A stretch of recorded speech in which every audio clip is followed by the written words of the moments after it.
Good afternoon. আপনারা সবাই কেমন আছেন? আশা করি আমরা সবাই খুব ভালো আছেন, আমরাও ভালো আছি। চলে এসেছি আজকে আবার একটা নতুন ভিডিও নিয়ে। তো আজকে আমি আমার হাজব্যান্ডের হাত ধরে আবার চলে এসেছি নদীর ধারে। নদীর এই সুন্দর ঠান্ডা ঠান্ডা হাওয়া কি না ভালো লাগছে। উফ, এমনিতে বাইরে তো কোথাও আর যাওয়া হয় না। তাহলে চলো ঘরের সামনে এই নদীর ধারে একটু দুজনে ঘুরে আসি। তো দুজনে একটু ঘোরাঘুরি করলাম, ফটো তোলাতুলি করলাম। তাহলে যাই হোক, এই জন্য খুব এনজয় করেছি, খুব মস্তি করলাম। তারপরে বলছে চলো তোমাকে আরেকটা আজকে নতুন জায়গায় নিয়ে যায়। বলছি নতুন জায়গায় আরেকটা কোথায়? বলছে চলো না।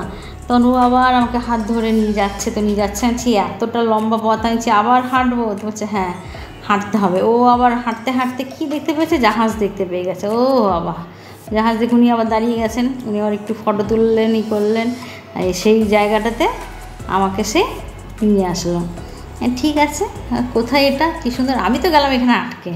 কী হয়েছে? ওটা জাম হয়ে আছে আর আমি পারছি না। আর এক হাতে আমার ক্যামেরা আছে, হচ্ছে না। তাই আবার আমার হাজব্যান্ডকে ডাকলাম।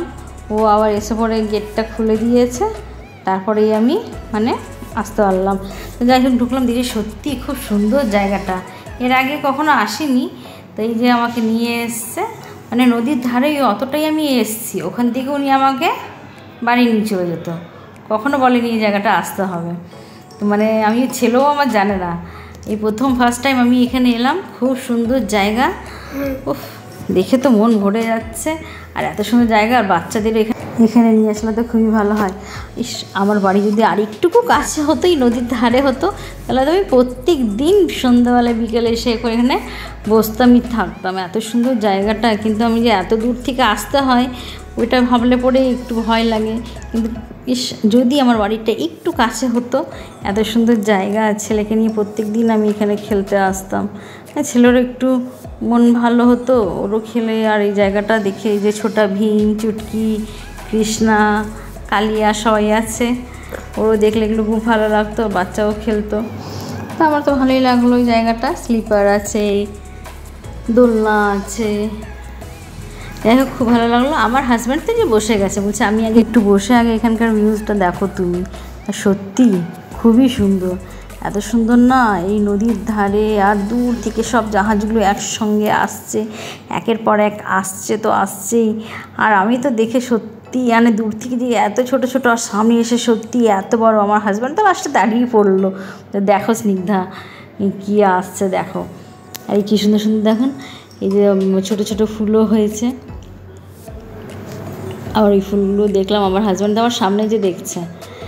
এই হচ্ছে সেই জাহাজ। উফ, কি ভালো না লাগছে দেখতে। আর এত সামনে থেকে, যে আরেকটুকু যদি সামনে পেতাম। আর এই দূর থেকে তো এই একটা আসছে, সাথে আরও অনেক আছে, অনেক। উফ, কি সুন্দর লাগছে দেখতে। তো একসঙ্গে অনেক আসছে। অনেকক্ষণ আমরা ওয়েট করলাম যে আরেকটু যদি কাছে পেতাম। তো যাই হোক হলো না দেখা। আর এইখানে বসতেও না বসতেই হাজব্যান্ডদের সাথে সত্যি আসা হচ্ছে যে সাথে ফোনটাকে নিয়ে আসতে নেই। এই যে সাইডে আমরা বসে থেকে যাব, আর হাজব্যান্ডরা ফোন নিয়ে পড়ে সাইডে গল্পের পর গল্প। ওনার কাজের এত ফোন আসছে যে উনি আর আমার সাথে আর কথা বলার সময়ই পাচ্ছেন না। তো যাই হোক ওনার এত ফোন আসার পর আমি আর বিরক্ত হয়ে যে আর থাকতে হবে না, চলো তোমার কাজ আছে বাস। ওই বলেই আমরা উঠে পড়লাম। তো এগুলো সব একটু করে পিকনিক নিলাম, ছেলেকে যে বাড়িতে দেখাবো। তো সময় পেলে একদিন দেখি ছেলেকেও আবার এই পার্কে নিয়ে আসবো। চলুন তাহলে এবার যাওয়া যাক। তো সবাইকে টাটা বাই বাই বলে পড়ে আমরা বেরিয়ে পড়লাম।